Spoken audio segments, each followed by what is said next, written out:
Hello, so I've got another cute summer idea for you. This is great for hostessing, and you're going to use some scrapbook paper, some cork board fabric, some tiles. These are 4 different square tiles, and some Mod Podge, and a ruler, and a paintbrush, and a pencil, and some scissors, and a glue gun. So these are the items that you're going to need. This is a really simple project. You all can do this. You can even do this with kids. You're just going to need to do a little bit of tracing. And first of all, so the back of these tiles are really rough on the back. They're great because they're inexpensive for projects, and they're just rough on the back of it. So you either want to use felt or this cute cork board. And this is not actual cork, but it just is like a cork fabric, but I thought this was really cute with the fabric. Otherwise, I was trying to find a hot pink to match the front of the fabric, or like a blue, but I couldn't find an exact color to match, and so I just thought this would be pretty. But just keep in mind that you can use a felt for this as well. Just something that's going to smooth out that back. And then, as you can see, I traced the back of it, and I'm going to glue each of these pieces on. So this is just going to be your back part, and I thought this was the easiest to start with because we're going to be using Mod Podge on the front. So with this craft, I am kind of doing it a little bit backwards, but like I said, it'll keep it a little cleaner without the Mod Podge. So then I am gluing the second one, the third one, the fourth one, and this will dry really quick. And then I was so inspired by this scrapbook paper that I picked it up, and I've been waiting to do something with it.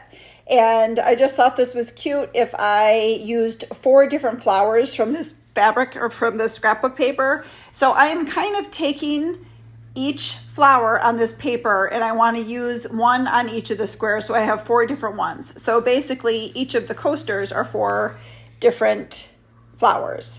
So I had leftover pieces of the scrapbook paper. So if you wanted to make more coasters, you can conserve a little bit and probably get about 6 out of this paper, but I cut around each of those individual flowers. So you could do either one. And then once all of them are cut out, you're going to start Mod Podging them on. So I just made sure that everything fit good, and I had to trim up some of the edges that kind of hung over, because you don't want to do that, because once you set a drink down, then it'll catch on that paper, because I've done that before. So just make sure, if anything, that scrapbook paper is slightly smaller than the top of the square. So that's better than hanging over. So just trim up the edges if you need to. So then you're just going to grab your Mod Podge and your paintbrush and just put one coat on the front, and then I did not use any on the paper. I just glued the first piece on, and then I glued over that, or Mod Podged over that. And then I always find the easiest trick is to just smooth it out. If you want to use a glove for this, you can, but just smooth it out with your finger, because any of the excess will come out underneath, and this really dries smooth. This is the easiest way.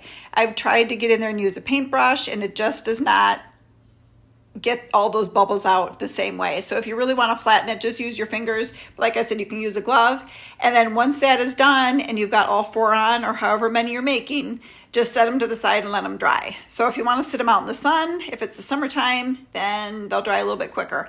So they're just so pretty for summertime and so simple. My other idea is I wanted to add a little bit of glitter to it, but I did not want anything to be uneven, so if you sat a drink on it, it would tip over. But they'll be so pretty with my flowers outside when you're entertaining. And you can do this with all kinds of different scrapbook paper, and even for the holidays. So there's a lot of different ideas that you can do with this, and it's just such a cute, inexpensive way to dress up your home. So I hope you can try it. Thanks for watching.